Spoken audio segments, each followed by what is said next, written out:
This meeting will now come to order. Will the clerk please call the roll? Mayor Carla. Here. Vice Mayor Edwards. Here.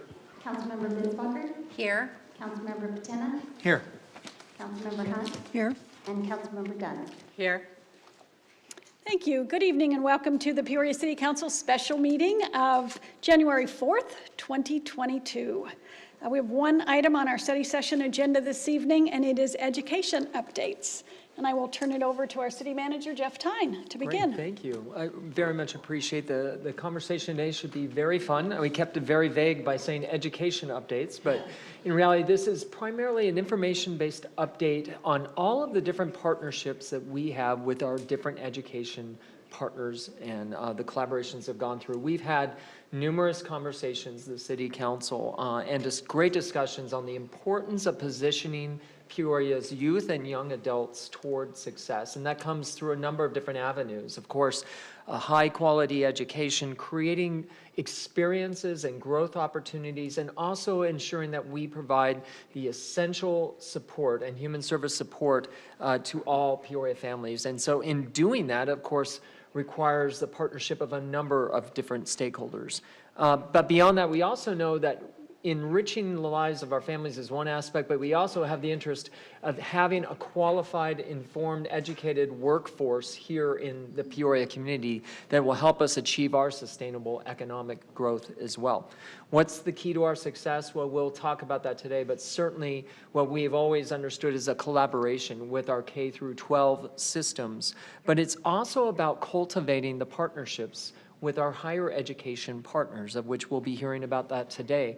Colleges and universities can deploy faculty, their students, their staff in ways that really expand the capacity of us here at the City of Peoria. So today what we want to do is offer you updates on all of the different arrangements that we have with our K through 12 systems and primarily with Peoria Unified School District, but also address the livability priority that you as a council brought forward, which is to cultivate stronger partnerships with Arizona State University as well as the Maricopa Community College system.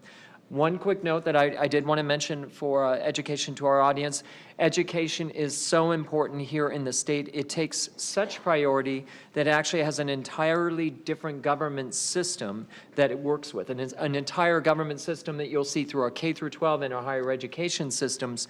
They have different funding, different dedicated tax bases, different rates, different rules. So as a result of that, the city is separate from our K through 12 systems.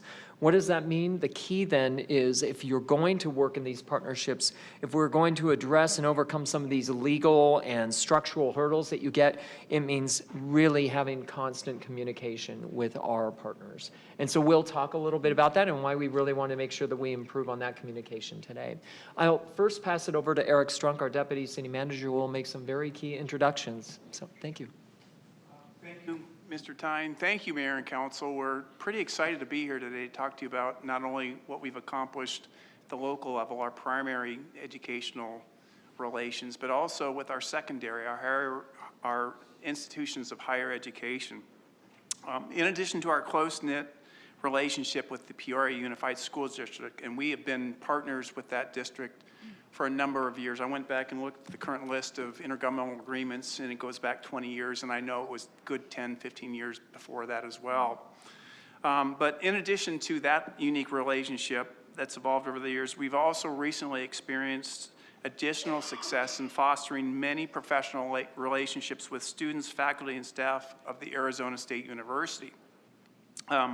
This afternoon, we're privileged to provide you with an overview of these activities and information with you on a new initiative that will further benefit residents. It's going to be called Peoria's Promise, and it will not be necessarily with ASU. It'll have some after effects, some good ties. It's going to be with the Maricopa Community College, and Chris will discuss that in a few minutes. To assist with the presentation, so we're going to kind of hit the local efforts and the higher educational efforts, what we've accomplished and what we hope to do. I'm very proud to introduce Ms. Kristen Slice. And Kristen is the Senior Program Manager for Peoria Forward. You have probably seen her before. And she works with a lot of local entrepreneurs to innovate and grow their businesses. And she's all over the city, but she's with something called the Office of Knowledge Enterprise Development at Arizona State University. So it's a big, long title, but it's a very impressive title, and she's doing some great work. Our second guest this evening, she couldn't be here in person, but through the miracle of modern technology, she will be phoning in and we'll be going through her slides, is Miss Ann Richmond. And many of you have also met Miss Richmond. She oversees and is director of the Sustainable Cities Network, and that's also with ASU, Arizona State University. She works with something called Project Cities, and over the last 3 years, we're going into year 3, we've had tremendous success in partnering with the students. It's interdisciplinary in nature to look at items that are important to the city of Peoria and have been mostly livability, placemaking, transit, the Skunk Creek, and so on. There's been about 17 different projects that faculty, student, and staff have worked on over the last 3 years. So she will be sharing a little bit of information on that. And then finally, I'm very happy to introduce Chris Hallett. He's our Director of Neighborhood and Human Services. He will specifically talk about the Peoria Unified School District, all the neat things that have grown from that, but then he's also going to touch on something that's very important, and that's the Peoria's Promise. So with that, I'm going to turn it over to Chris. We'll tag team like we always do. We'll all have little parts, but Chris will take the lead. So Chris? Thank you, Mr. Strunk. Good evening, Mayor and Council. Happy to be here. Exciting updates to provide you. As Mr. Tyne said, although education is not generally a municipal government responsibility, Peoria has historically partnered with agencies to help advocate for education and provide complementary, supplementary, and holistic support in all areas of education, from primary to post-secondary education. This council has seen the benefits of education as an economy and workforce-driven necessity and has chosen to participate in education through these listed partnerships. We will provide brief updates on each of these partnerships with Peoria Unified School District and Arizona State University, and then we'll give a little teaser Eric talked about with a new partnership we're exploring and going to propose with the Glendale Community College and the Maricopa Community Colleges Foundation, which will hopefully bring to council here shortly. Again, collaboration was a theme of this with our partnerships. How successful can you be? Really, it's the success of our partnerships with those who we collaborate with. So, as I mentioned earlier, this council sees the value of collaborating with our educational partners in and around Peoria. The benefits of collaborating with our education partners leads to higher educated workforce and resident base. Throughout this presentation, we will touch upon the many benefits of collaborating with our educational partners and how together we're able to create pathways for career growth and workforce development, provide services for students, families, and entrepreneurs, share services and facilities, which we do extensively with the Peoria Unified School District, and we'll highlight that. Partner on learning opportunities, and this is where we'll discuss a new opportunity with Glendale Community College and Maricopa County Community Colleges. And then all this to say is it helps build us a leadership capacity within our Peoria community. So first up is our partnership with Peoria Unified School District. You see we have 20 different IGAs that cover a vast array of services, programs, and facilities use agreements with the partner, covering recreational facilities, programming, infrastructure assistance. We have shared use and maintenance agreements for our aquatics at each of the 3 Peoria High School pools. We have facility use and programming and shared at our sports courts and ball fields and the adjacent parks. I think it was brilliant that we have adjacent parks at many, if not all, of the schools that we have here in Peoria. Really provides for a livability and enrichment with the recreational component as well as some arts and cultural programming. As far as programming, you're all very well versed in our before and after school programming. We provide at all 22 of the Peoria Unified Schools, plus the Little Learners daycare we have out at the Sunrise Mountain High School. Arts and education awareness. First, we're going to have a litany of those. First up is next on the 18th, right before the next council meeting, we have the mayor and council Young Artist Program Awards and reception. So we'll have that honoring those artists from the school district that submitted for that program that we do historically at least once, if not twice a year. Traditionally, annually, we would work with the school district on our MLK celebration and educational awareness during this month. And then also in the spring, we work very closely to highlight thousands of student artists at our spring Arts and Culture Festival that we work with the school district as a joint event and fundraiser for them. Additionally, we've utilized the student talent with Vice Mayor Edwards' utility box rack pilot program that we did a couple years back, and now is a regular ongoing program, as well as most recently we at the Happy Valley Road Bridge mosaics, where we utilized the talents of PUSD students. We wouldn't have, and I know they're not here now, our youth advisory liaisons, as well as the youth advisory board members, without the school district themselves, where we do recruit and seek representation across the city from the school base. In the area of infrastructure, there's a number of agreements that we have, whether we're paying for the capital costs, perhaps utility cost or maintenance cost of a number of things, from field lighting to dry wells to fiber optics, utilization, stripping and waxing of gymnasium, multi-purpose rooms, and painting, et cetera. Everything, again, in order to collaborate and provide the best livability of our joint resident base. I'd like to take a pause here if there's any questions on our POSD partnerships before we go on to the next slide. Council, do you have any questions? Vice Mayor? Thank you, Mayor. Chris, I did have one question for you. So I love the relationship that we have with PUSD. Can you explain a little bit about our relationship with Deer Valley School District? Do we have a relationship with Deer Valley? Because I know we have a number of schools that are in Peoria that are part of the Deer Valley School District, and a lot of our students go to those schools. So what are we doing to reach out to Deer Valley? Yes, good question, Mayor, Council. That has been a struggling relationship, but as of recent, we've made some real inroads. I know Councilmember Binsbacher as a youth liaison, through working with our Sherry Steele at our Youth and Family Services program. She has a connection in there. We have a couple schools, you're right, that are in the school district of Deer Valley that are in Peoria proper. That's been an ongoing work in progress, and I think we've established a relationship with them that we're nurturing through the council member and our programming. We're not quite there on some of these we don't have any IGAs in place at the moment, but that way we aspire to do that.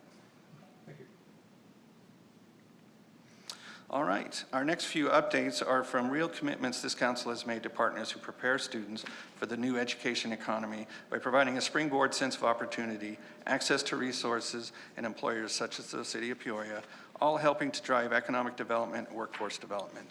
So with that, I'll hand it over to Ms. Kristen Slice. Thank you very much, Mr. Hallett. Good afternoon, Council. Mayor, thank you so much for having us. I'm so excited to start off our update about Peoria Forward today with a specific example about the value of the entrepreneurial ecosystem that we're building out here in the city of Peoria. Born and raised in Peoria, Nick Swen was a full-time dad working also as a programmer with a background and a passion for education. He was born and raised in Peoria and loved having his young family here. He knew that programming was the way of the future and that it gave lots of people an economic prosperity that they didn't have access to before.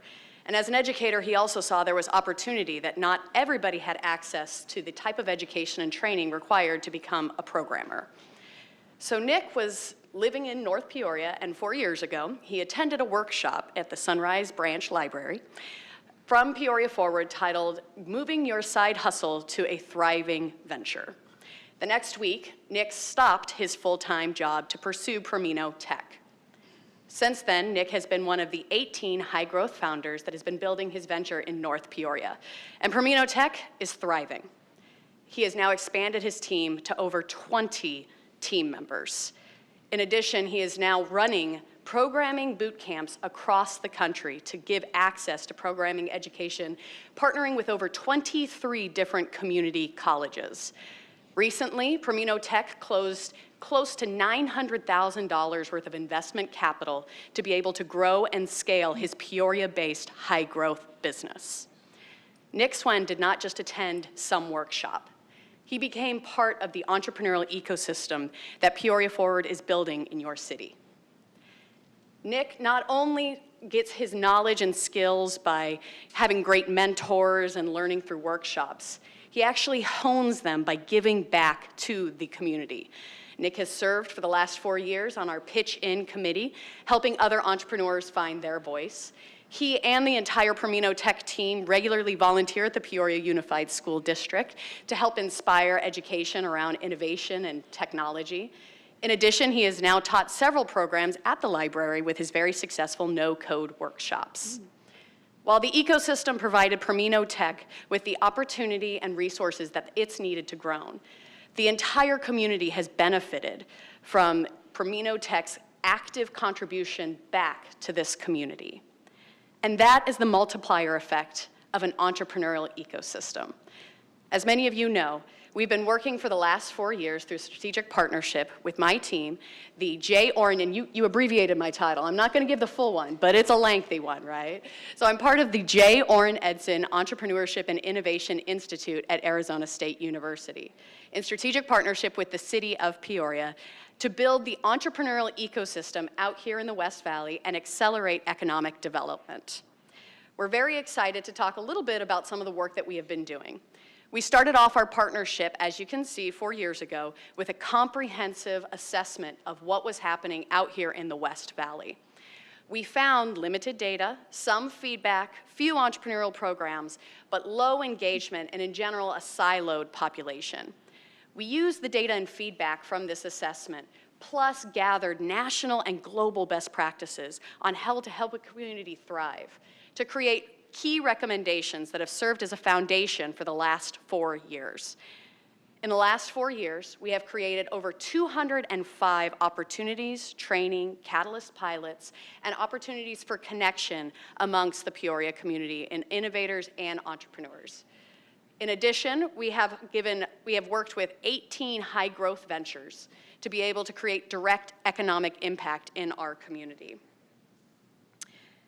As you know, we have utilized the entrepreneurial process to be responsive to the community in our fluctuating time and various needs, working very closely with a variety of educational partners that you're hearing about tonight, and including yourselves in many ways to really develop unique, innovative solutions to help build what does entrepreneurship and a thriving community look like in Peoria, aligned with our values and with what makes Peoria unique and different. Specific examples of the innovative pathways that we have created include most recent examples like Pop-Up Peoria, and which has increasingly served as a hub for Peoria residents to be able to access entrepreneurship in a variety of different ways, building culture and understanding of the entrepreneurial process along the way, as well as the Mujeres Mercado and the most recent podcast series that we hosted across Peoria as well. Research has shown that cities with higher levels of connectivity between people and the resources needed to advance their entrepreneurial dreams are more vibrant and resilient. Since the launch of Peoria Forward, we have increased the connectivity of the people in Peoria on an average score from 9.4 to 20.45. More than doubling the number of connections and resources that the average entrepreneur has in order to pursue their own entrepreneurial dreams. Now we look to moving forward. In the next 2 years, we're going to take the systems and processes that we have built, learning how to directly serve the entrepreneurs and innovators in Peoria, and pass those systems along to additional emerging leaders and ecosystem providers, with the goal of creating a self-sustaining entrepreneurial ecosystem out here in the West Valley. We look forward to working with all of you guys, and I left a couple of moments for questions, so any questions as we wrap up? It was a great presentation. Thank you. Any questions, Council? Mayor, Yes. just a quick item. I was going to ask Kristen, you can see very intentional programming that goes in to achieve these goals. You gave a couple of examples, Ms. Slice, Mujeres Mercado. Could you explain that to the council a little bit? I think that's a fun explanation, really is an inspiring story. Thank you. Yes, absolutely. So Mujeres Mercado is a great example of, it looks many ways, right? Peoria Forward has a variety of different channels and pathways. So we started working with a local high-growth venture named Genevieve Casper. Genevieve was very passionate about working with local Latina business owners and happened to serve on the board of Mujeres Mercado and EA, which stands for Empowering Latina Business Owners. She also lives in North Peoria. And so she came to me and said, you know, I really want to bring a Mercado up to Peoria. I don't know what it looks like. I don't think that there's the space. I don't think the resources. And I said, no, ma'am. Not in the city of Peoria. And so Peoria Forward served as the conduit to connect Mujeres Mercado with the special events team, working very closely with Mary Lou, who is one of the many collaborators across the city that we've worked with. We told her that we felt that the Mujeres Mercado, which is not just another festival, but a group that focuses on helping Latina business owners translate their passion into viable long-term businesses, would be a great addition. And so we've been able to work with them to not only build a Mujeres Mercado into Second Saturday, so integrating it into already an existing program, strengthening the cultural outreach and relevance to the audience that is serving through Second Saturday. But we have also then partnered back with them to be able to provide workshops, to provide additional support, even going through and just on the minutia of how do you put together an application that helps an entrepreneur identify their unique value proposition. So it's really a great example of the ways that we've integrated, work with different partners, and the ways that it really gives back. We've heard great feedback consistently from that program, from the residents of Peoria, who might not be entrepreneurs themselves, but are so excited to see great artisan products, a great experience, a level of livability and reflection of their own culture right here in Peoria. So when we first started Peoria Forward, I was wondering how you were really going to bring out the entrepreneurs who are hiding behind closed doors, you know, at home in front of their own computer, or ones who are working somewhere else thinking that they might want to get in business. So what methods did you use to bring these people out of the shadows and really find a way to make them blossom? Great question. Thank you, Mayor. The answer is a variety of tools, not just one. We focused on both grassroots outreach, meaning very much so, all of you I think are proud owners of Peoria Forward t-shirts, right? That was a very intentional purchase. Everybody loves a good t-shirt, but don't deny the process of walking into a local coffee shop and seeing a logo on a t-shirt and having people ask, what does that mean? Right? So we were able to use grassroots methods as well as traditional marketing methods, leveraging the ASU platform, giving us a much larger amplification and voice than we would have if we were an individual organization. So we were able to do outreach through our alumni network here at ASU, which is incredibly robust out in the West Valley. So a combination of both traditional methods as well as grassroots, really leveraging our ability as ASU to already have relationships out in Peoria that with people who might not be connected with the system. Also, I'll say the city has done a wonderful job of continuing to amplify the entrepreneurial ecosystem. Your office, as well as the office of many of the council members, continues to promote our events, promote our outreach, and it's all of those micro touches. Jen's team with the Office of Communication has put together a series of videos that in the long term has really built a culture and a level of outreach that I don't think would have been possible if it wasn't for the collective efforts of our collaborators. Yeah. So it takes a village. It does take a village. It takes a city, to be specific. There you go. So how has COVID affected your progress or halting or not halting? Has it been good or bad for you? Great question. Thank you, Mayor. COVID has given us an opportunity to rethink and reevaluate everything that we have done. And I'm very proud to say that I'm part of a team that was very clear that entrepreneurs did not get to stop. There was not a pause. And that we need to be here to be of service of our community and our partners. In the last year, we have seen more innovators and entrepreneurs move through the Peoria Forward program than we had the 2 years previous. We've executed more programs and had a higher level of retainment and quality standards than we've ever been able to achieve. A large piece of that is because we were required to rethink how we reached people. And the hybrid methodology of all of our events are both in person and online, definitely reached an audience in Peoria that did not have access previous. Peoria has a lot of conflicting competition, right? So if it's a kid's night out, then my side hustle gets pushed to the side, right? If there's a church event, I'm more likely to go to the church event than go to my workshop on how to build my marketing efforts. Having hybrid programming really gave access to a variety of populations that didn't have access before. So not only are we seeing more people than we've ever seen, but higher levels of engagement. And because of the commitment in the West Valley to help people, a lot of our ventures have actually found unique opportunities to really step up and thrive because they're serving other people and identifying the needs that have emerged because of COVID. Well, that says a lot about our area and our citizens. Absolutely. A lot of great things. Nick would be a really good example, and that's why I started off with that, is he is one who, at the beginning of COVID, had no intention of scaling rapidly, and then the demand became so massive because of people reskilling for coding camps. We were able to help him find access to capital to be able to really grow his business much faster than what he was originally anticipating because of the increased demand of COVID.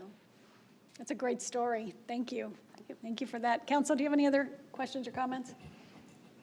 No. Thank you for that. Thank you, Chris. And I'm going to kind of pick it up here and talk about another couple of really important pieces that ASU has partnered with us on. And the first one is our Sustainable Cities, Project Cities relationship. It basically started with a conversation several years ago with the director and a few of her staff about, hey, out here on the West Valley, Northwest Valley, Peoria is interested in addressing many different quality of life issues and quite frankly, some transportation issues. Knowing that they had a very robust program in place, we had a very nice conversation, it parlayed into an application to partner with them formally, and for the last 3 years, going into year 3, we've had numerous projects that they've worked with on our staff. And essentially what it's provided us is a lot of great expertise and research analytics that we probably otherwise would have had to go out to market to bring in. The other really interesting component about this, and I'll introduce Ann here in just a second, she can really talk about it, is you get the unbridled enthusiasm of the students that participate in these studies with staff. And it's from those conversations, through those visions, that you basically hone down and go, okay, this is a really neat objective. How do we get there? Or can we get there? Should we get there? So it opens up the door for a wonderful conversation. We've done that in a number of different areas. And Ann, I think you're on the line. I'd like to introduce you to kind of drill down on the next couple of slides here on Project Cities. So with that, I'll turn it over to Ann Richmond. Great, thank you. Can you hear me okay? Yep, we can hear you just fine. Okay, thanks so much, Eric. And I just want to say on behalf of ASU, Project Cities, and the Sustainable Cities Network, I'd certainly like to thank Mayor Carlett and the city council members, the city staff, and our project leads for the opportunity to provide an update on our partnership today. And I apologize for not being able to be in there in person. And a big thank you actually to Jeff and Eric and their city team, Sharon Roberson, and before that, Jay Davies, because everybody we have worked with in the city has just been phenomenal. So Eric talked about the enthusiasm of the students, but it's also the enthusiasm of the city staff that really fuels the students. So kudos to Peoria for having just great staff people to begin with. I think that's a testament to the city. So I think we're on the Education Partnerships Update slide, correct? And as you can see on the left-hand side, there's a long list of past projects, which Eric alluded to, and we're in our 3rd partnership year with Peoria. Since 2019, when we started, we have had 17 total projects, but in addition, that has led to kind of 31 sub-projects. We've worked with 26 faculty in 10 different departments throughout the university, so everything from engineering to environmental management to sustainability to business, at design school, so forth and so on. So it's really had a wide impact, I think, within the university, and we've actually had the wonderful opportunity to work with almost 460 students that have been exposed and worked on City of Peoria challenges over the last 3 years. So it's pretty amazing, and what's nice is that we hear you know, how many of these students actually have ties to the West Valley, but more importantly, Peoria, where they may have grown up or gone to school or had activities, or their parents have worked in the community. So there's really an extensive connection there. On the right side are our fall 2021 projects we have worked on, which included 8 projects specifically. Those involved 66 students and 9 faculty members from 5 different ASU departments. And the student participation included full classes of students, as well as individual and small group capstones, which for many of you, you may know those as applied projects that you need prior to graduation, and those are both undergraduate and graduate level. And the projects really varied, you know, with a variety for the city departments and priority areas. We really look to the city to tell us what your needs are, and we match those directly with the faculty and the classes that we know are coming up and that can provide that expertise. So it's everything is solid waste, recycling, historic preservation, material safety, communication, and public works. And as part of the semester, we were fortunate to be able to coordinate with 2 city site visits for students in several of the classes. And this was a real treat because with COVID, as the mayor alluded to previously, like how did COVID affect everything? Well, luckily for ASU, we were primed to be able to switch over to a sync, an internet sync type process. And so we have been working virtually for several semesters now with the city and the students, but we had two opportunities to do city site visits, which was a real treat for the city and for the students, focusing on historic preservation, recycling, and communication. So the 2 photos I'm just going to touch on with regards to the projects themselves. The top one is actually with John Sefton, who was meeting with our historic preservation framework and guiding principles graduate class. That's through our public affairs department. And these students were researching the historic preservation opportunities for Peoria.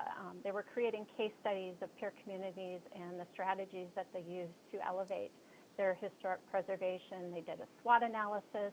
They took tours of all your wonderful downtown buildings, some of your historic sites like your jail, and looked at really some of the placemaking features that would be important for the city to leverage. And so they have put together a report specifically highlighting their findings, which we're excited to roll out this next semester so that you can take advantage of that information.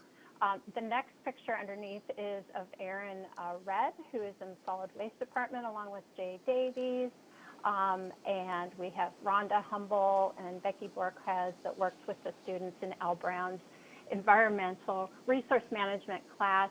And they actually looked at Peoria's capability to handle electronic waste as part of its waste stream, everything from computers to batteries, and what opportunities there are and challenges.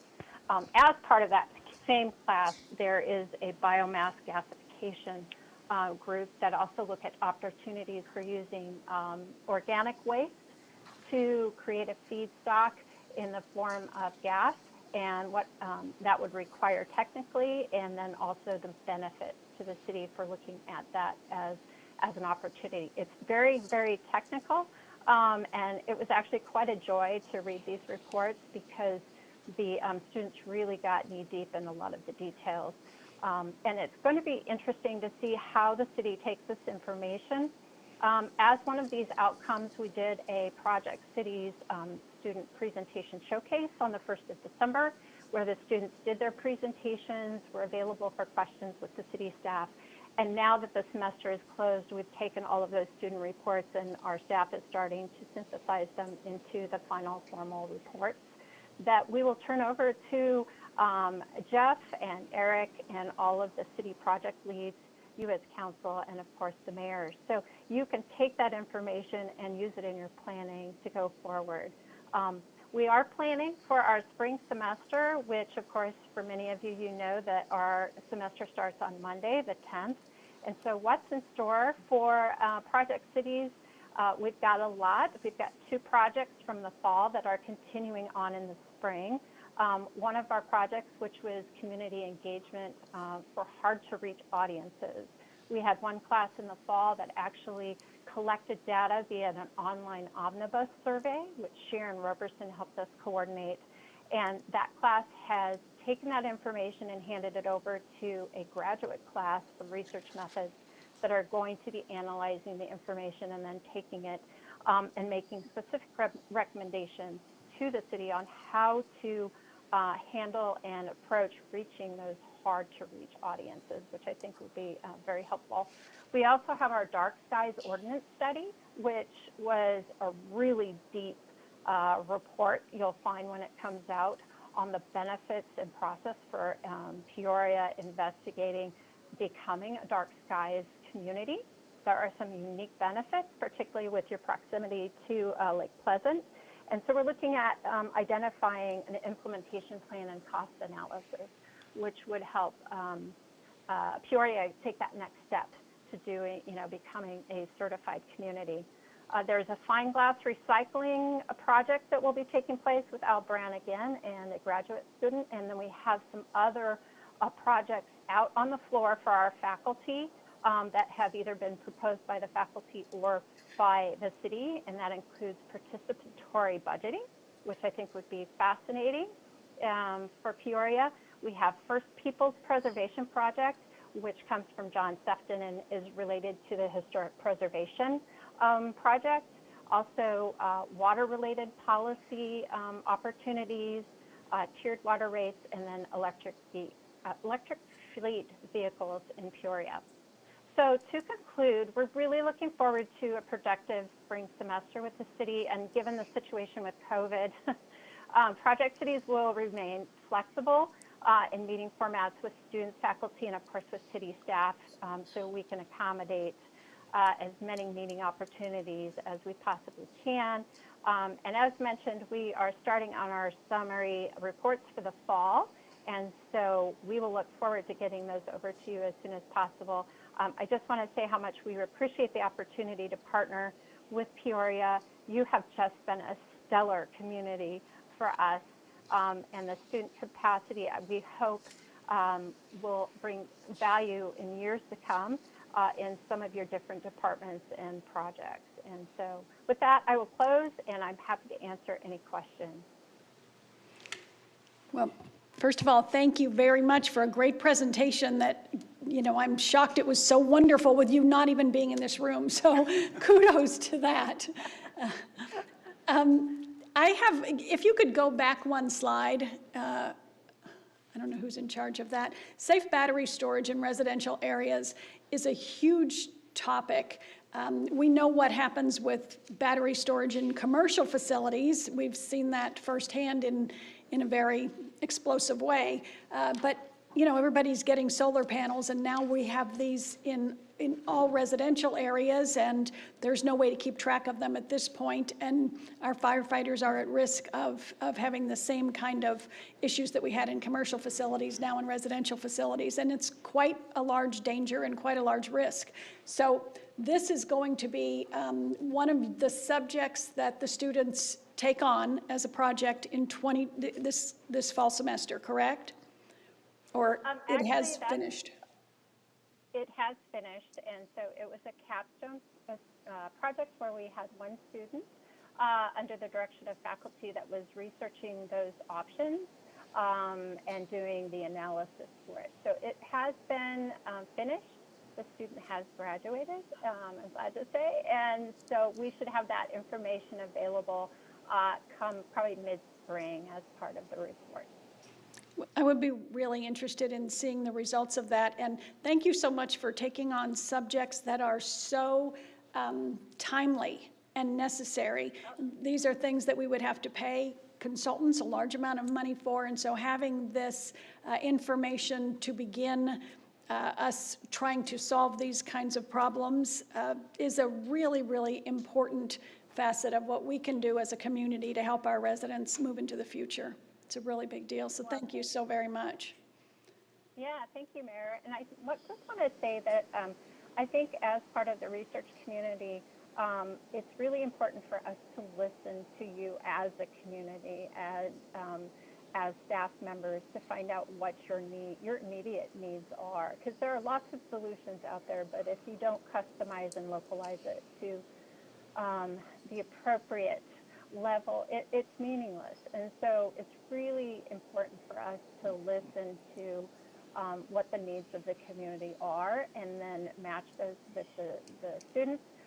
It's a real reality check for them a lot of times because not everybody has all the answers or the data. And so it's a really an important step for them into the realistic world of city management and problem solving at a local level. But they all feel very engaged and empowered, and they're very worried that you're not going to take their recommendations a lot of times. So the cities has a lot of weight in how they approach providing solutions. So they really appreciate, I think, the opportunity to have an impact at a local level. You know, a lot of people don't understand what local government does or how local government affects their daily life. And you can look at just some of these subjects, these projects that you've undertaken, and see how much work a city has to do in order to make sure that residents are safe and have clean water and have all the benefits of, you know, the latest technology and information and data. It's so very important. So we are definitely engaged with Project Cities and happy that we have brought this on for the city of Peoria and thrilled with what a great asset it is for our residents. Thank you so much. Council, do you have any questions or comments? No? Can move forward. Great. Thank you, Ann. Thank you very much for that conversation. Mayor and Council, this is the third part of the ASU Troika here that we're going to discuss with you today, and this is something called the Marvin Andrews Fellowship. And I believe it's been over the last 13 years. Peoria has had the good fortune to have worked with the Marvin Andrews, or I'm sorry, ASU Urban Management School downtown to bring in a master's degree level student for about 20 hours a week. And again, just like the other ASU students that you've heard about in the other initiatives, this intern works in the city manager's office, gets broad exposure to the entire organization, but works on special projects that are near and dear to us that we need done. And what it does, and again, in exchange for the talent and the analysis and the recommendations, the options, we provide direct experience for the 20 hours a week. It's a full year scholarship. The other portion of the time they spend finishing up their master's degree work. But really what it does more than anything else is it primes the pump for future generations of municipal leadership. And it's important that we do our best to give back. It's at a little bit higher of a level, and we understand that, a little more esoteric, but it's well-intentioned. And what it eventually does is it increases the pool of future city managers, future leadership in municipalities in Arizona, hopefully Peoria, that these individuals can return to and strike out in that career fashion. Been very successful. I believe we've had 8 over the last 13 years, and as you can see, we cobbled together a few pictures of the most recent ones up there. But we'd be remiss if we didn't mention the special link we have with the Marvin Andrews Fellows and their contributions to the city. Before we move on to the other interesting part of the conversation presentation, do you have any questions about the Andrews Fellowship program that we have? Okay, well now I'm going to turn it over to Chris, and Chris is going to talk about a new prospect, and this is a potential relationship with the Maricopa Community College District, and I'm just going to turn it over to Chris and he'll talk through it. Thank you, Eric. Although similar to what Mesa Community College and the Arizona Board of Regents recently have done, we began looking into this concept after Councilmember Binsbacher attended a National League of Cities conference where she learned of and was inspired by this Promise Program concept. As a result, we recommended, and you, Council, approved, ARPA set aside at our December meeting to explore and partner with Glendale Community College and the Maricopa Community College Foundation to start a Peoria's Promise program. This would provide scholarship assistance to Peoria graduates, immediate graduates, or prior graduates that are 18 or older, that are low to moderate income as established by the FAFSA process when they enter the school system. We would want to work with the school and the foundation to do outreach to the underserved and those already enrolled. We'd like to do a soft launch this spring, and we'll, again, dive a little bit deeper when we come back for council action because we're going to have a full presentation there. We are going back and forth as we speak with the foundation and the Glendale Community College on the MOU that we want to be able to present to you next month. So this, you'll see more, we'll dive deeper in this, but I really like you to focus on just the column headers. You know, it just kind of outlines recent graduates, Peoria residents, 18 years or older. We really want to target for our own workforce development, our own first responder needs. So those interested in police, fire, medical, we want to be able to assist those who meet the eligibility requirements that are here in Peoria, as well as high demand industries. Those listed at the bottom right column that we want to look at are those wanting to pursue IT, healthcare, manufacturing, or business service, educations. Those are the highest needs we see here in Peoria that we want to be able to foster through this grant program. And it is a grant, it's not a loan. They have to maintain a certain educational achievement level, et cetera. Again, we'll go into much more detail of this, but we just wanted to provide that teaser for the action item that we'll be bringing to you in February, where we hope to put those funds into great use for our Peoria residents. So that's a lot of updates of past and future. We want, as I just mentioned, want to come back shortly with the Peoria Promise. After we finalize that, we want to work with them to establish that marketing program that we can target current, existing, and underserved students pursuing those industries and a first responder. We want to explore the expansion of that to even our vocational partners out there. So we're start talks with WestMec and other vocational providers to see how can we apply the same principle to vocational industry. We want to explore another intriguing option. Councilmember Binsbacher, I think, visited Phoenix College Depot. This is where it's a one-stop shop for resource intensive, for those pursuing higher education. They utilize the library system, which is another valuable partnership that we have with our education, is our library systems. And so we're looking at another concept of that where we would utilize the same resources for those wanting to fill out their FAFSA, apply for college, access to scholarships, test taking, anything that they need in order to further their education. All this in an effort to continue and strengthen our existing educational and future collaborations such as Peoria Forward and College Depot. With that, are there any remaining questions or comments? Councilmember Binsbacher. Thank you, Mayor. I have a couple of comments. First of all, thank you all for all of the presentations. And I just want to say that these educational partnerships are absolutely critical to our effectiveness as a city. Not with the business community, entrepreneurs, students seeking higher education and creating a labor force, and it goes on and on. It's just incredibly valuable. And I love the giving back to the next generation and preparing the future leaders of our city and of our country. I think it's incredible. I absolutely love it. But, again, I want to emphasize what we get in return as a city is unbelievable. With some of these programs, the information that we're able to learn and obtain as a result of these exercises that we're going through, and these partnerships are incredible. Promise, in particular, I have to point out, years ago, came from a constituent of mine, that Stan Long, who has since passed away, but saw the Kalamazoo Promise and said, this is something we need to bring to Arizona. Talk to your governor, he needs to do this. And of course, as a result of so many things that have happened over the years, Arizona has has launched a program recently, and Mesa and other cities are getting on board. What I love particularly about the Promise program is the fact that we're creating opportunities and having a conversation with students and prospective students and families that aren't having the conversation right now. So it's creating opportunities for these kids.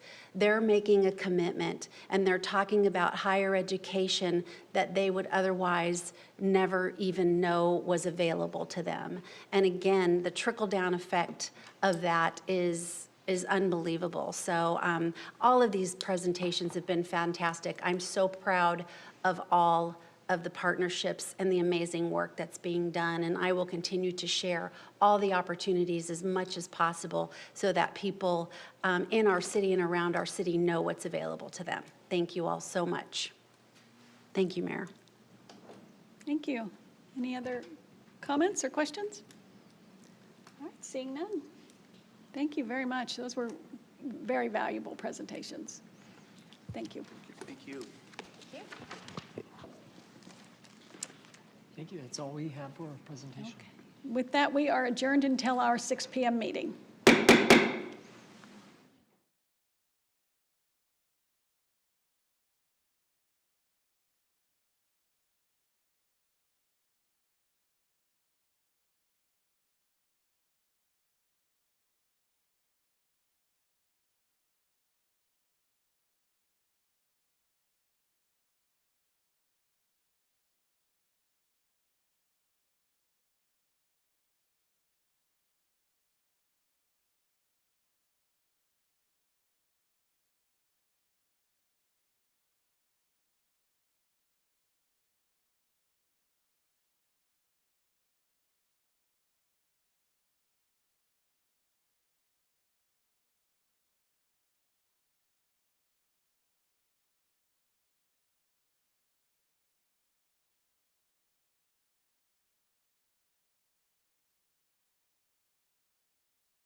The Mayor and City Council welcome you to the Peoria City Council meeting.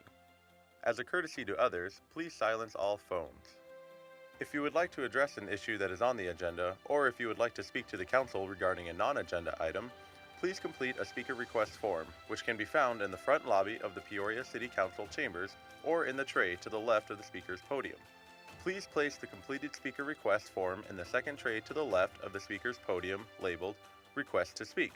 All speakers will have 3 minutes to complete their comments. A countdown clock is easily visible on the left side of the wall behind the City Council dais. Only items listed on the agenda may be addressed by the Council. Since items presented as part of a speaker's request have not been listed on the agenda, and due to the requirements of open meeting laws, the Council will be unable to respond to items presented as part of the speaker's request. However, please be aware that your comments will be noted. The speaker's name will be called to speak at the appropriate time, in the order that the forms were received. Thank you for your interest and participation in the Peoria City Council meeting.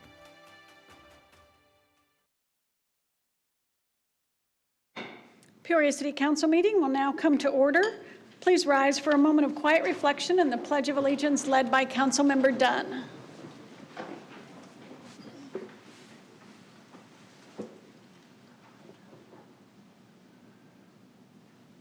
I pledge allegiance to the flag of the United States of America and to the republic for which it stands, one nation, under God, indivisible, with liberty and justice for all.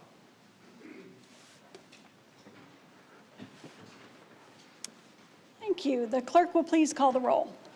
Mayor Carlett, Here. Vice Mayor Edwards, Here. Councilmember Finn, I am here. Councilmember Binsbacher. Here. Councilmember Patena. Here. Councilmember Hunt. Here. Councilmember Dunn. Here. Youth Liaison Fierro. Here. And Youth Liaison Rodriguez. Here. Thank you. Happy New Year, and welcome to the Peoria City Council meeting of January 4th, 2022. If anyone would like to address an issue that is on the agenda, or if you would like to speak regarding a non-agenda item, we have speaker request forms available in the lobby next to the speaker's podium or from the clerk. Please complete the form and return it to the clerk. The first item on the agenda is a presentation. Certificates of appointment to newly appointed board and commission members. I'd like to call your attention to the screen for a short video about Peoria's boards and commissions.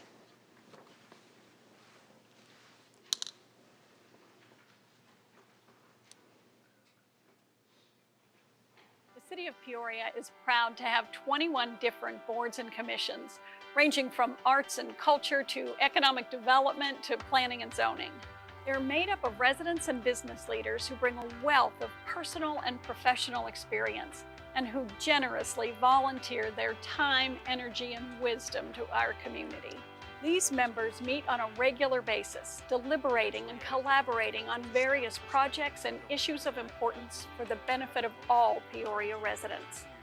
In the past few years, they have had a direct role in influencing meaningful projects like the Veterans Memorial expansion, multiple public art installations, accessible park amenities, and our Youth Advisory Board even collaborated with the State Attorney General's office to team up in the fight against tobacco sales to minors.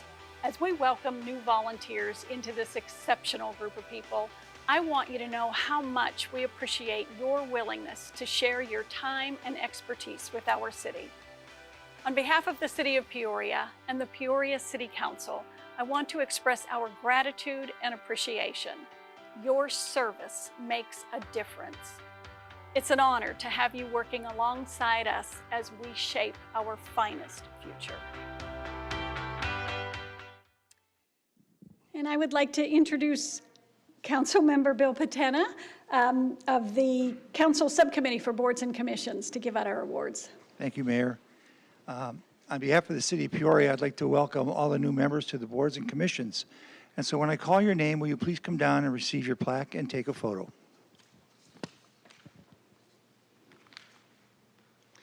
On the Board of Adjustment, Melina Blaze.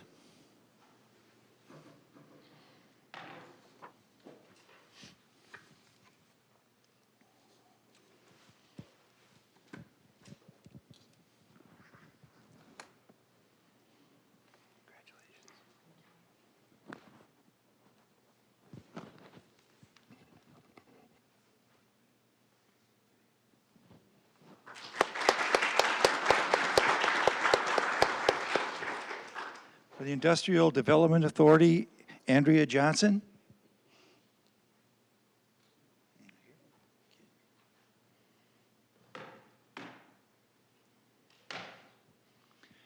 For the Volunteer Firefighter Pension Board, Dan Zenko.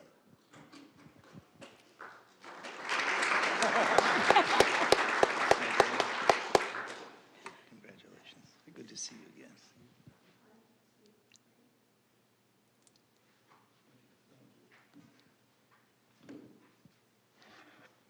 And for the Municipal Development Authority, Tia Peterson.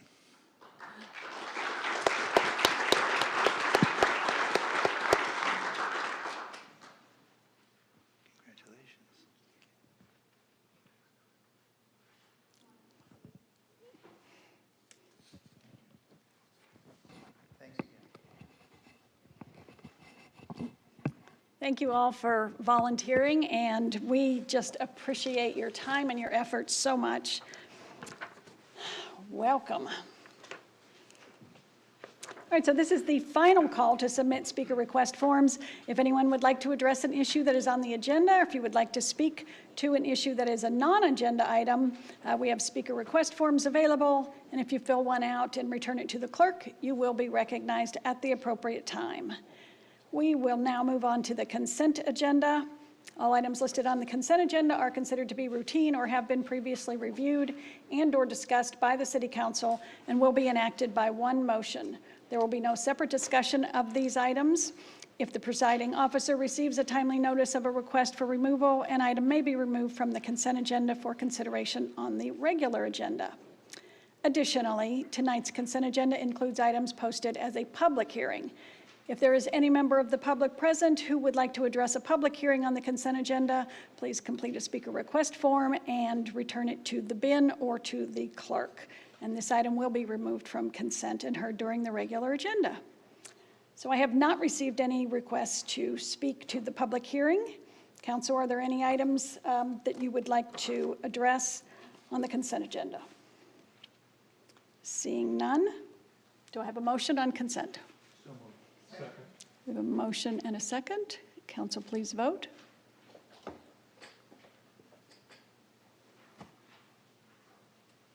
Councilmember Finn, how do you vote? I vote yes.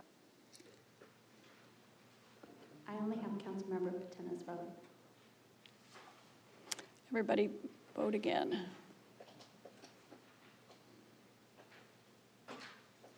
And it passes unanimously. Thank you. We will now move on to the regular agenda and new business. And this also is a public hearing.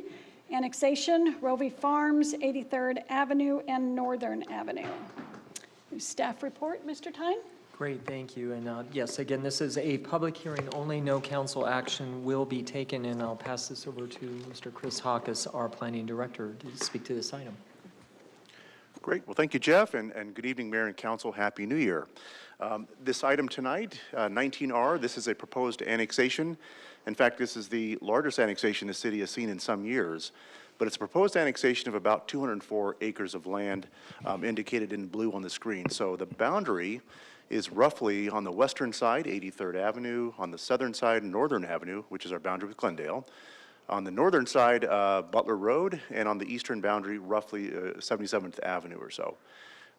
The property is owned by the Rovey family. They also own an additional 142 acres, which is already in the city of Peoria. It's indicated in red on the screen. So collectively, the 346 acres is a entitlement or a master plan that this council will see in 2 weeks at the next council meeting for a project called Legacy Point. It's a really exciting project. We've got a great partnership and a good story to tell. So we'll bring that forward in 2 weeks. The purpose of tonight will be to have an initial public hearing just on the annexation. And as Jeff indicated, Mr. Tyne indicated, we can't take any action tonight, but we'll bring the annexation ordinance back in 2 weeks.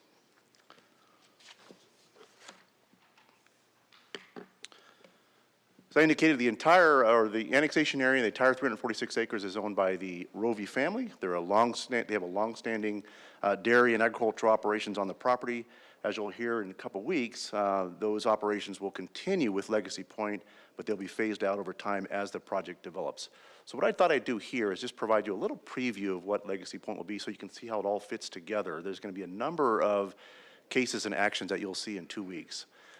The item in red on the screen, that's the annexation that we're considering. That's 204 gross acres. It's the area identified in blue that's currently in the county. Another case we'll bring is once we bring an annexation ordinance forward to you, the state statute provides that we provide initial zoning, or in other words, we have to provide transitional zoning or zoning that Peoria has that directly relates to what the county had prior. So that's what the initial zoning is. Now, these initial zoning will all be in place momentarily because what we'll be bringing to you is 2 other cases, a minor general plan amendment for a portion of the overall master plan, and then an overall PAD or planned area development for what we're calling Legacy Point. Legacy Point is a mix of residential land uses, mixed-use land uses, and industrial employment land uses.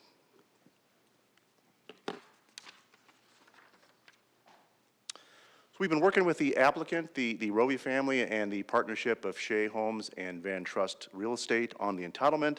It's been a great partnership. Both groups, they certainly have their reputation, they have the vision, they have the horsepower to bring a very high-quality project to the city. So it's been it's certainly a great project that we're bringing forward. As I indicated, it's a mix of land uses. What you see on the screen is kind of the delineation of the different areas. The area in blue is what the industrial and business park area will be. That will be the Van Trust real estate area. Shea Homes will be the developer on the other portions of the project. And so you'll see the different colors. They're just broken up in phase lines. The initial phase of that project is contemplated to be the area in orange. That's phase 1. Phase 2 would be the purple. And then phase 3 would be north of the power lines, the area in yellow, which is adjacent to the Pioneer Park. The area in red on the hard corner, that is a future commercial and mixed-use parcel that'll be developed sometime in the future. Okay, with the annexation process, it's one of the most perfunctory processes we have. I mean, the state statute outlines how the process is to go very specifically. And so we filed the annexation petition recently with the county, and so we're now with what's called the 30-day waiting period. And the state statute provides that we hold an initial public hearing within this 30-day window, and that's what the purpose of tonight is, to hold a hearing on the annexation. After the end of the 30-day window, we can then collect annexation signatures. Now, the good news is that we only have one property owner, and so the objective would be to collect that signature and then bring back a final annexation ordinance on the 18th, as well as consider all the other cases that I referred to collectively as 4 actions, but 2 presentations that night. Mayor and Council, that's all I have. So the purpose of tonight then is to open a public hearing, take any questions you have on the annexation, and that's all I have for tonight. Thank you. Thank you. Council, are there any questions for Mr. Hawkes? All right. I declare this public hearing open. Is there any member of the public who would like to address this issue? Seeing none, I will close this public hearing. And there is no action or vote necessary from the council this evening. So thank you very much, Mr. Hawkes.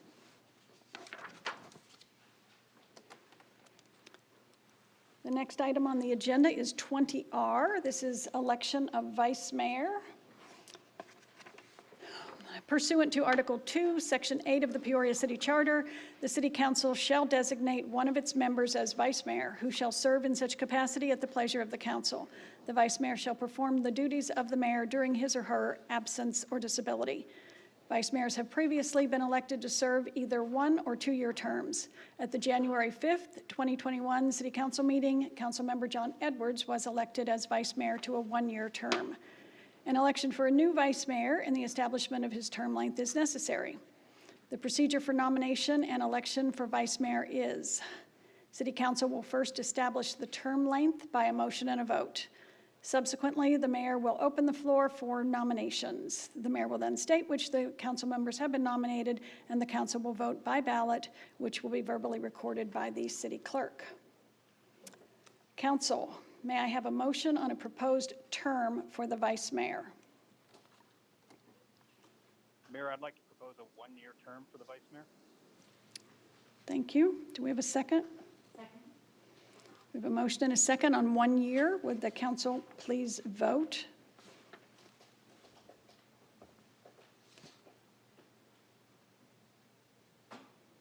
And a one-year term passes unanimously.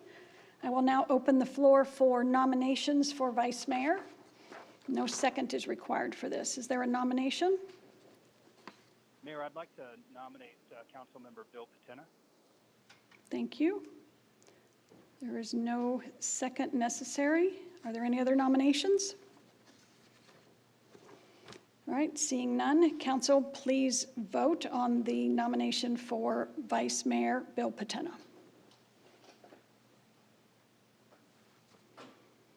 And that passes unanimously. All right, congratulations, Vice Mayor Patina, and Councilmember John Edwards, thank you very much for your year of service. We appreciate that. We will now move on to agenda item 21R, which is the election of Mayor Pro Tem. The Mayor Pro Tem shall perform the duties of the mayor in the absence or disability of both the mayor and the vice mayor. At the January 5th, 2021 City Council meeting, Councilmember Bill Patina was elected as Mayor Pro Tem for a one-year term. An election for a new Mayor Pro Tem and the establishment of term length is necessary. So we will go through the same procedure that we just went through for Vice Mayor. Council, may I have a motion on a proposed term for the Mayor Pro Tem? I propose a one-year term. Thank you. Mayor, I'll motion a 1 year for the Mayor Pro Tem. Okay, we have a motion and a second. Council, please vote on a one-year term. And that passes unanimously. And I will now open the floor for nominations for Mayor Pro Tem. Mayor, Yes, I'd like to nominate Councilmember Vicky Hunt for Mayor Pro Tem. thank you. We have a nomination for Councilmember Hunt. Are there any other nominations? Seeing none, can we have a vote on Mayor Pro Tem for Councilmember Hunt?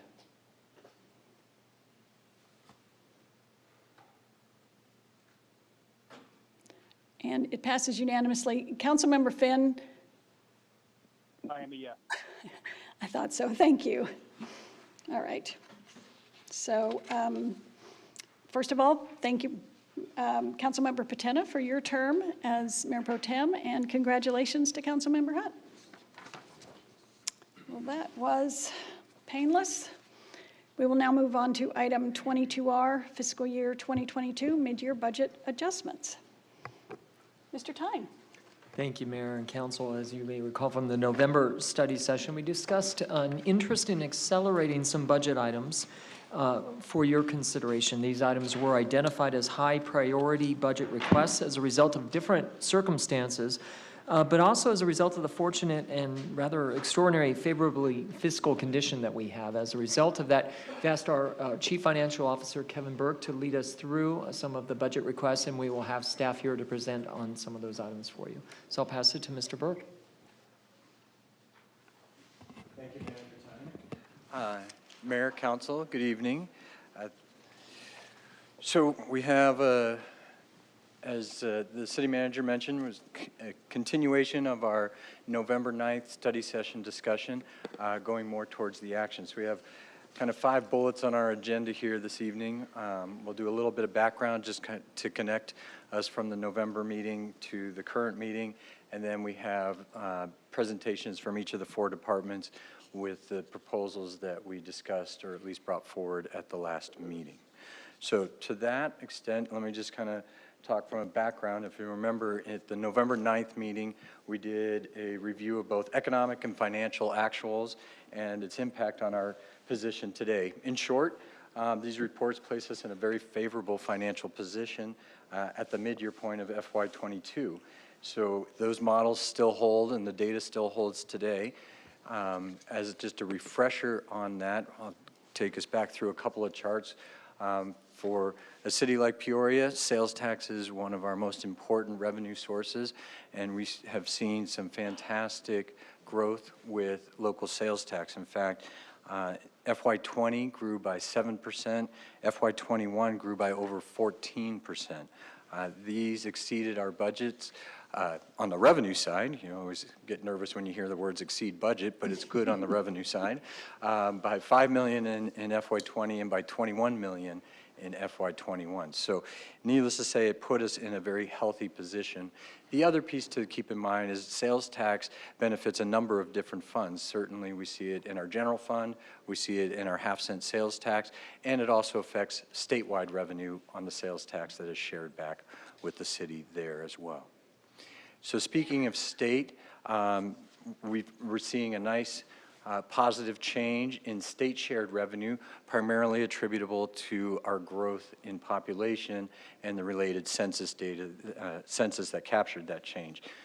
With that, state shares sales tax, income tax, vehicle tax, and gas tax, known as the Highway User Revenue Fund is the gas tax. All four of those, we're seeing growth. But more importantly, because Peoria represents a bigger piece of the state's population, the city receives a bigger slice of the state shared pie. And to that extent, we're looking at about a $6 million increase on an ongoing basis due to that changes. So again, very positive financial news. So to kind of cut to the bottom line, if you look at the general fund, you can see that the gap between revenue and expenditures has been pretty healthy, as much as $13.5 million projected in FY23, 4.2 million in FY27. Now those numbers decrease because it has built into our modeling some assumptions such as compensation growth, operating expenses with capital projects, and so you see some of that going forward, but all of that money becomes available to move forward. So in terms of moving forward, we have waited patiently in really looking at this data and making sure that it is accurate, that it is sound, and that it wasn't a fleeting moment. And so we feel very comfortable in this idea of making a mid-year budget adjustment to address needs that have been pressing. One of the notes that I do want to make is that, and you'll hear this in the subsequent presentations, is that a number of the things that you see proposed tonight have long lead times in terms to turn up that service or to hire that particular position. And so that's one of the benefits of kind of starting mid-year, is that it helps us kind of get ahead of some of those long lead times on these positions. But I will let each of these department heads directors talk about their particular needs in more detail, but any questions on the refresh before I turn it over? All right, thank you. All right, so with that, we'll start with Deputy Fire Chief Rob Brewster. Thank you, Kevin. Good evening, Mayor and Council. With the ongoing growth of the city and the increase in call volume that goes along with that, we need to add an additional rescue and 6 full-time firefighters to staff that. And that's in order to maintain our service levels that we have currently. Currently, we're running over 22,000 calls a year and over 8,300 transports with our rescues, which is up 22% from last year.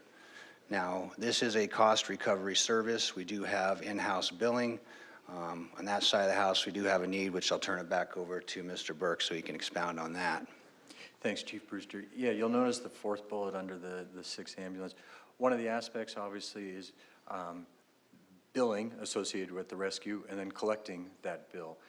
They're separated for that internal control purposes. The billing comes out of the fire department. The collection of the payment happens in the finance.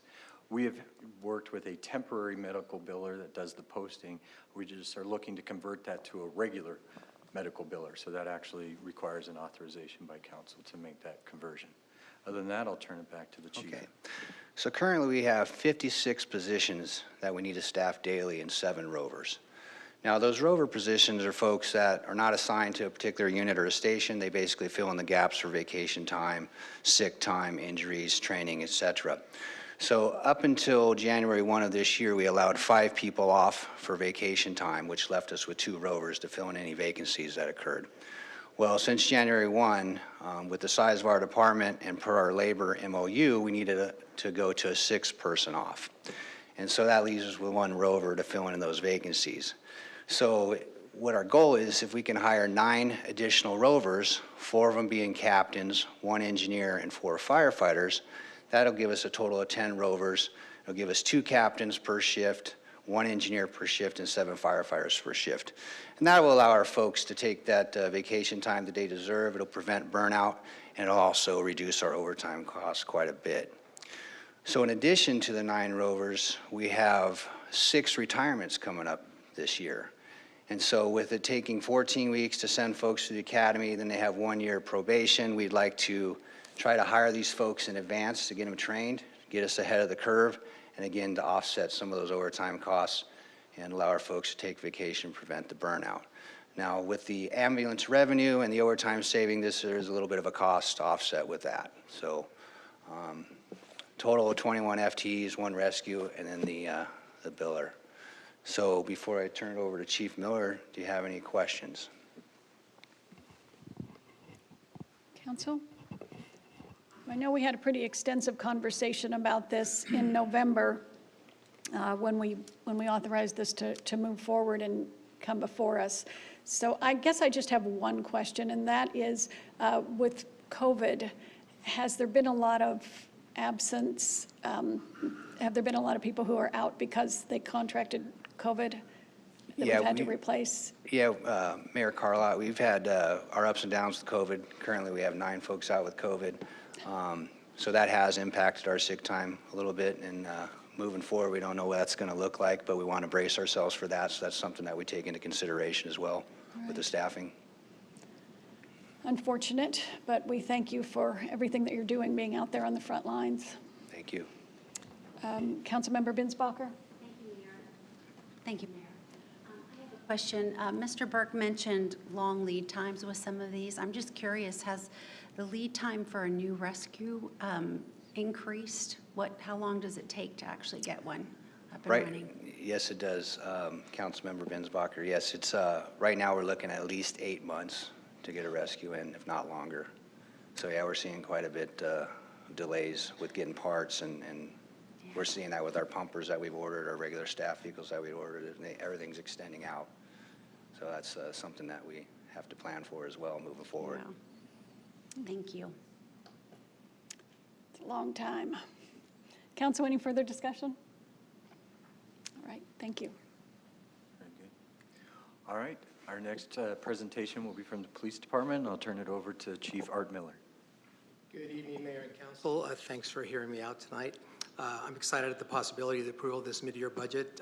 This has been a long process for us as a department, the foundation of which was patience. So our journey began about in 2018 when I examined the Matrix report, which was a comprehensive audit of all aspects of our police functions. We implemented several of the recommendations set forth in that audit. For example, we increased the number of police service officers, which freed up police officers so that they could continue to respond to calls for service. In 2019, we restructured the patrol beats or areas to maximize our patrol functions and response times. In addition to these changes, we added a mid-shift, which works a blend of days and nights, and what that does, it helps relieve overtime costs when we have a day watch is going to go into watch and they get a call or for service or an arrest or anything like that. That mid-watch would take that over. This also, again, as I mentioned, it reduced our overtime. Continuity of service was also a foundation of these changes that I'm going to recommend. Over the course of the last 3 years, I've asked our department personnel to continue to work, to maintain focus, and to be patient, and they have been. I really appreciate all the work that the men and women of our department have put forth, and again, they're kind of like the silent heroes in my mind of creating a safe environment for our city. The support the council has given has been fantastic. I want to thank the mayor and council for that. Your philosophy of making public safety a priority to help keep Peoria safe is very much appreciated. If you don't mind, show the first slide. So what I'm going to ask for, and that is for patrol services, I want to add 6 police officers. This will increase proactive policing in the south and north part of our cities. In review of the workload of patrol services, patrol staffing is currently disproportionate to the north precinct as compared to the south precinct. However, the time that's needed for police officers when there's crime or not crime remains the same. We still have to be available for calls for service. An unencumbered time used for proactive policing in the north precinct is currently an average of 63%, while the South Precinct is 38%. In order to move unencumbered time to a goal of 45%, the South Precinct will need additional FTEs, in addition to a review of response times in the northern portion of the city, in addition to the response times in the northern part of the city. The addition of 6 positions will have an effect of increasing proactive policing throughout the city. So the second portion of this is a lieutenant. So one lieutenant position was moved over from patrol to address span of control issues that we had with our special enforcement section. This request is to replace that lieutenant that was taken from patrol, and with the addition of patrol lieutenant, the department will have the management oversight within the patrol services for all 3 shifts, 7 days a week. Currently, there's a gap with only with a limited amount of supervisors and lieutenants, so we want to fill that gap with this lieutenant. The third portion is to add detectives to our investigative section. Historical review of assigned cases coming into the criminal investigation section was completed and determined that on average the section has seen an average increase of 8% per year. Now this is something that with new types of crimes, new investigative techniques and training, the addition of the 3 detectives will be very, very much appreciated. On the fourth section, the support services, that's our hiring and training. That's kind of like where the faucet is turned on for our department. And that is we will continue to send recruit police officers to a regional police academy when we can. The Maricopa County Sheriff's Office Academy had requested a recruit training officer from us for the last 3 years, and they've been very gracious about holding off on that request, but they're at a point now where we need to send someone down there. So that recruit training officer will work almost on a full-time basis with the Maricopa County Sheriffs, training our officers. And it's paying back the last 3 years of service that they provided to us. So in the non-sworn area, in investigations, I'd like to add one police support assistant. On average, the criminal investigation section sees approximately an additional 1,200 cases per year. These cases are administrative and require processing with the appropriate courts. This function is completed by a police support assistant that is assigned as a court liaison. In addition to the cases that must be processed by the PSA assigned to the court liaison, the department receives hundreds of requests for case discovery. This includes body-worn camera, vehicle crimes unit requests, and court discovery requests. The second portion of this non-sworn area is to add one forensic services supervisor. Currently a sworn supervisor supervises the forensic services section, and based upon the number of positions authorized, this makes sense for a basic administrative function. The risk, however, comes from not having a supervisor with the working knowledge of the sciences of forensics and not being able to enforce quality and assurance measures that are critical to the precise nature of the casework and the understanding of the best practices outlined in that field. The third section is the support services. I'd like to add one property and evidence technician. The property and evidence unit has realized continuous growth in the demands of their services. This includes the intake, release, and call-out task of the property and evidence technicians. Volunteers and light-duty officers supplement the team, but this unit has not grown to keep up with the increased workload that is produced by our department. The fourth section I'd like to talk about is the support services, and that's to add one lead equipment coordinator. The equipment coordinator is not enough. One equipment coordinator is not enough to keep up with the demands of the over 200 sworn police officers and 100 professional employees. A lead equipment coordinator will facilitate and prioritize the task and assist the equipment coordinator with the delivery of these services. This includes mobile computers, police radios, body-worn cameras, and all other equipment that is used by our department. So with that, do you have any questions? Councilmember Binsbacher? I just want to clarify something regarding unencumbered time. So that is time when an officer is not actively on a call. Is that correct? Unencumbered time, that's correct. Okay, and so currently that percentage is at over 63% in the north and 38% in the south, and the ideal level of unencumbered time is 45%. That's correct. So this will allow, that'll kind of level that off, so the additional officers. It certainly would. I mean, the additional officers will have the ability to do on-view types of investigations or contacts with our public, and it'll also help provide a better service, I believe. So, and you mentioned that allows for proactive policing. That's right. Okay. Great, thank you. Thank you. So that is community policing, as we like to call it. Right. Can you give me an idea of what benefit community policing is for our residents? So community policing for us at our department is to have complete interaction with our community, whether it's providing a police service that there's a call for service, or reaching out, having community meetings, going to schools, going to the parks and playing with kids. It requires a lot of interaction from our officers to the public. And I think from what I know of being a resident of Peoria, that is something that our residents really, really love. They love the fact that our officers will get out of their car and go interact with them. And so that's just one small component of it, but it pays huge dividends. I completely agree. Thank you. And so what is the total, Chief, of new staff? Turn that back over to you. There's 15 on the police side. I'm sorry. Okay, thank you. All right, Council, are there any further questions, comments? Okay, seeing none, is there a motion on item 22R? I do have We do have two more departments too, Mayor. Oh, okay, we're not finished here? I thought we were just I'm doing sorry, public no, safety, we are I'm just sorry. not quite there. Councilmember Dunn, did you say you wanted to speak? Well, I do, but I'd let them finish their presentation because I don't know what I'm missing. Go ahead. Mayor and Council, we're gonna let the chiefs go. If your question is directed towards the chiefs, now would be the ideal time. If it's part of the overall budget, mid-year budget request. Okay. No. Okay, thank you, guys. Thank you very much.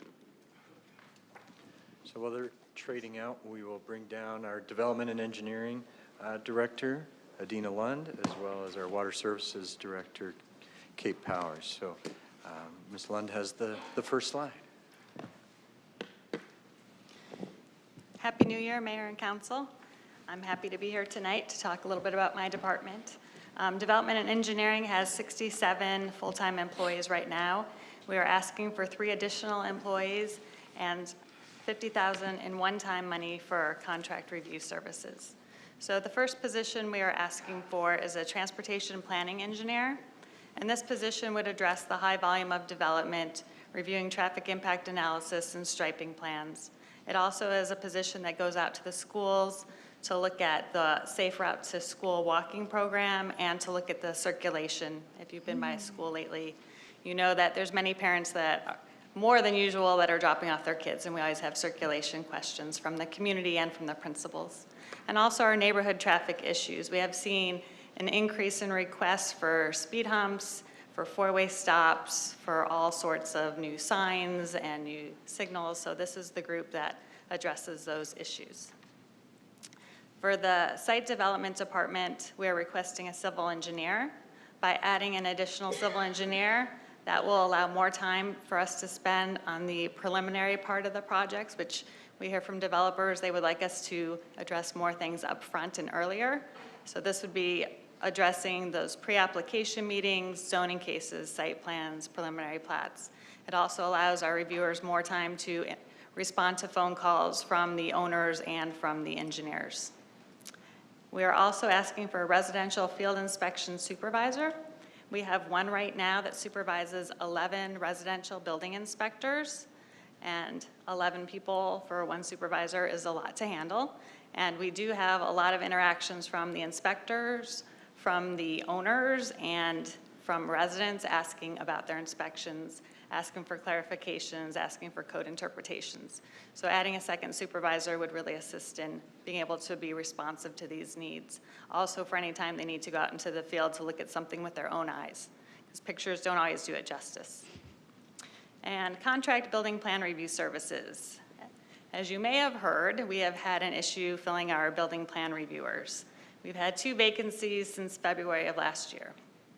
And this is not a problem that we face. It is many, many cities in the valley. So we are trying to manage it in-house with our existing plan reviewers. We have 3, and our review times were getting longer and longer. So we have worked with our materials management department and found some lists of outside agencies that do reviews. And we are now working with 5 different companies. So you might say, why 5? And that's because other cities are doing the same thing. So we're testing out 5 different companies. We started this at the end of August. What we're finding for the positive is that it is really helping us get back on track with the review times. But we're also testing out those different companies to see how responsive they are, if they can meet commitments. So we're kind of playing with it still and trying to figure out the full impact. We're asking for $50,000 at this time, but we will need to monitor because it all depends on workload. A developer may say that they're submitting plans tomorrow and they might not come in for 6 months. Somebody else may think it's going to come in 6 months, but then all of a sudden they're moving faster than expected. So we'll continue to monitor. We may be back to ask for additional funds as long as this continues to work and we can meet the review times that are expected. And that's all that I have, if you have any questions. Thank you. Any questions? Yes, Councilmember Binsbacher. News. Thank you for looking at the areas where we need to improve and identify where the challenges are and try to address those with these new positions. So I'm really excited about this. How, I'm just with the challenge of filling jobs, which you've had that situation already, what do you feel like you're up against in trying to get these positions filled? Whether you do it internally, it still creates a shift and other openings. How are you feeling about that? Well, thank you for the question. I will say on our civil engineering positions, we have been successful in hiring 3 civil engineers in the past year. So that has actually been going better than the building plan reviewers. Great. Building plan reviewers, we are not able to even find people to interview that have any relevant experience. Civil engineers, we are finding people, we surprisingly have been finding people from the private sector who may be working longer during this boom that's going on in the economy, or they're interested in working for a community and giving back to the community and seeing the different types of things that we do. So it still does take time, anywhere from 3 months to 7 months till we end up hiring an engineer, but they all seem to be very excited to learn from our perspective and our point of view after being on the other side. And when we found people from the private development side, they definitely have a different outlook as well and communicate really well with those engineers on the private side. So it's actually worked out very well for us. Good. Fingers crossed. Thank you. Thank you.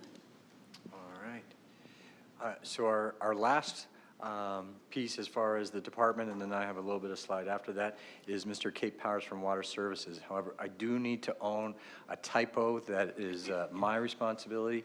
While Mr. Powers is an outstanding orator about water, he's not looking for a water conversation specialist. So I will turn that back over to him to clarify. Thank you, Kevin. Good evening, Mayor and Council. Over the course of the past year, we've had several opportunities to discuss with you how best to utilize our water resources as we continue to grow, challenges our community may face due to conditions on the Colorado River, and how to be more efficient and get the highest and best use out of the water that we do have. The 2 proposed positions, the water policy or water resources policy analyst and the water conservation specialist, will help us make progress in these areas. The water policy analyst will help us pursue additional water resources. We've talked about a couple opportunities we're already pursuing. We'll maintain compliance with contractual and regulatory requirements and provide additional research and analysis support for long-range planning and performance tracking, something that's becoming more and more important over time. On the water conservation front, we've been doing a very good job of engaging citizens and helping folks in single-family residences conserve water through education, technical expertise, and rebates. The proposed water conservation specialist will primarily allow us to expand our services and also serve homeowners associations and the business community in a meaningful way. We know that there is a lot of potential in these 2 segments to use water more efficiently and we intend to help them save water and, in the long run, money. With that in mind, I'd be happy to take any questions you might have. Council, any questions? I just have to say, I have to weigh in on this. The policy analyst is going to be just critical right now. Conservation, absolutely, without a doubt. We need to work with everybody in our city on that. But the policy analyst can help us find what everybody is looking for, how to get their share of the next drop of water. And Peoria wants to be at the forefront of that for sure. And there's going to be more than a little bit of heated conversation about that. We need to make sure that we are at the table and that we have long-range planning in mind for water at this just critical time right now. Anyone else? Councilmember Dunn, did you want to speak? Is that done with the presentation? You have one more? One more slide. Oh. Thank you, Mayor and Council. I just wanted to cap it off with the numbers, which is that right now this is a $3.4 million budget adjustment in terms of getting us through the balance of FY22. In terms of the ongoing full fiscal year cost, we're looking at 5.5. So just didn't want to surprise you with that part, even though the request is for 3.4 today. With that, we're done the presentation, so thank you. Are you sure? I am sure. I'm okay. positive. And no more spelling errors. Thank you. Councilmember Dunn. So first of all, I'm really glad that this is happening, you know, that we are adding more staff.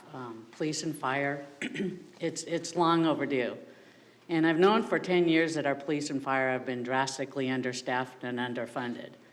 We've had citizens and both Peoria police officers, Peoria firefighters associations, and they've both told us on many occasions that we've needed more police and firefighters.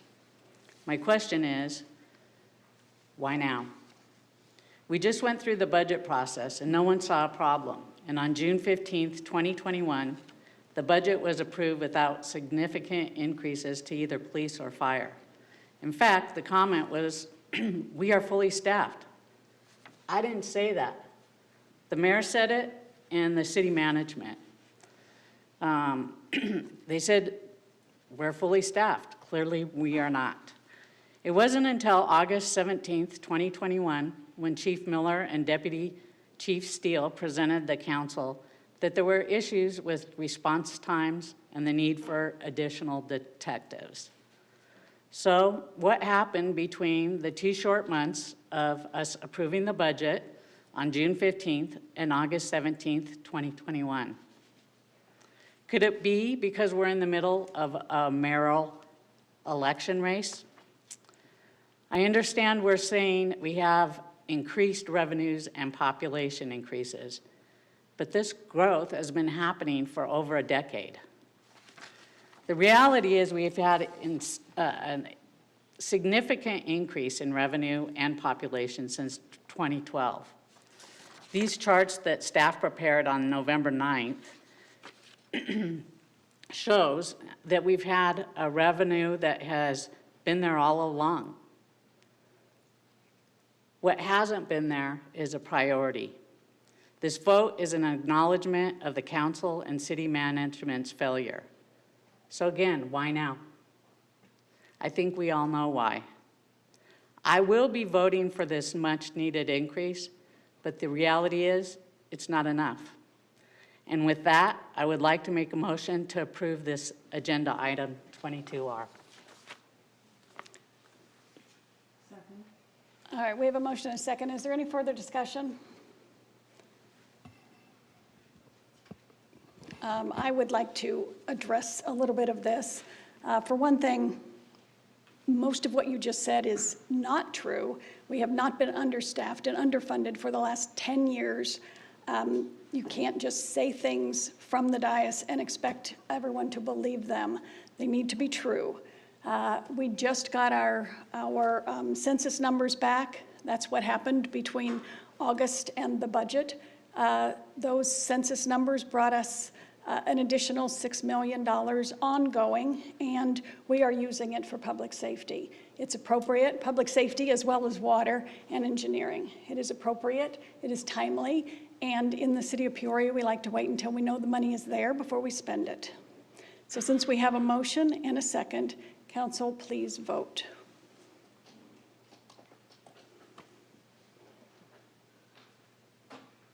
Councilmember Finn, how do you vote? I am a definite yes. Thank you. It passes unanimously. Thank you all very much. Thank you. The next item on the agenda is call to the public for non-agenda items. And I do have one speaker request form from Mr. Joe Kluwer. Sir, if you would state your name and address for the record. You have 3 minutes to speak. Thank you, Mayor, Council. My name is Joe Kluwer. I live in Vistancia, Peoria. And I'm here because I have a concern. I have a concern as to why you are refusing to provide the raw data, not PowerPoint presentations, or the reports of your interpretation of the data to a duly elected city council member. Councilmember Dunn, on numerous occasions, has asked for, in every conceivable manner possible, for the raw data on various departmental operations in the city, specifically police and fire, and you have refused to provide it. Why? 90% of the information she's asking for months now is, in the words of City Manager Jeff Tyne, quote, data that is routinely collected by the police department and used for analysis, end quote. She continues to hear excuses, oh, it's too complicated, it's too time-consuming.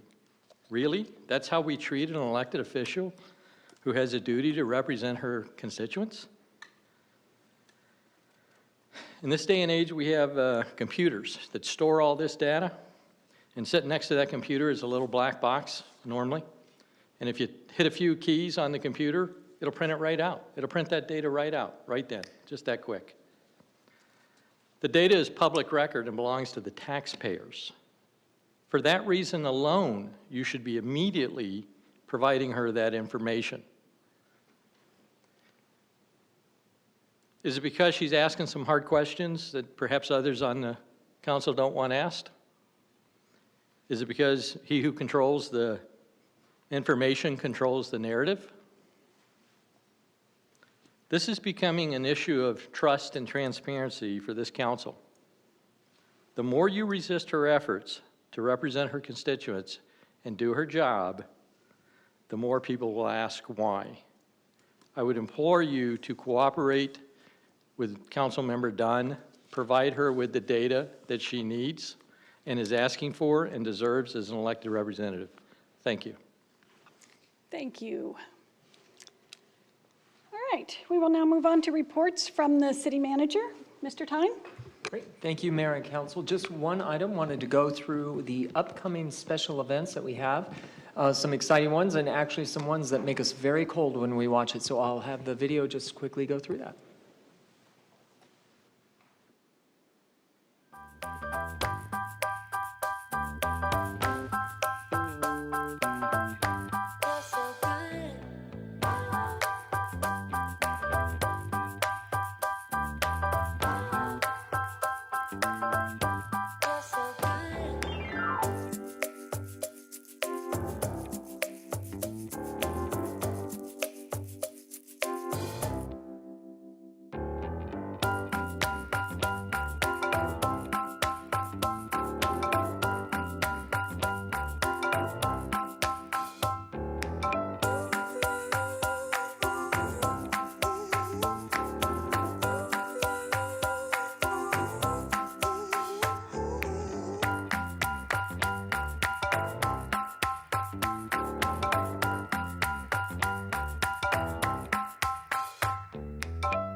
time. Sorry, as you can see, just really something for everyone in the community. So some exciting events going through with the camp events, the polar plunge, and of course, a great MLK awareness event as well. So that's all I have for tonight. Thank you.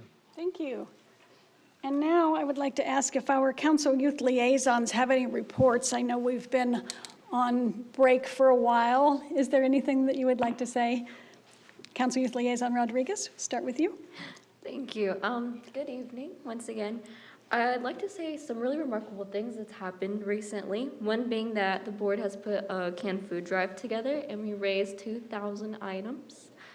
Another thing is that we collaborated with an organization that particularly is targeted towards youth that are in need, and we ended up donating 15 gifts before the holidays, so that was really awesome. And another thing that we did was that we got to put our input into the developers for Old Town Peoria and give them a youth perspective. And I like to say I am very honored to be on the board because these are probably the most kindest, passionate, and courageous youth I have ever met. So thank you. It's very kind of you to say. I'm sure they appreciate it. Council Youth Liaison Fierro, are you still on the line? Hello, yes, I am.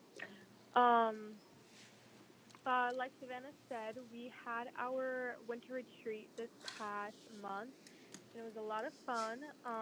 Definitely the highlight of that would have to be when the developer came in and gave us a presentation on the renovations of Old Town Peoria, and it was really cool to see how the youth gave a different perspective to the developer on what could work for the people that we represent, our generation.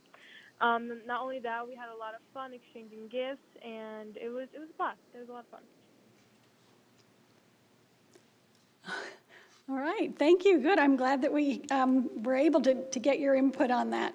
And there being no further business, we are adjourned.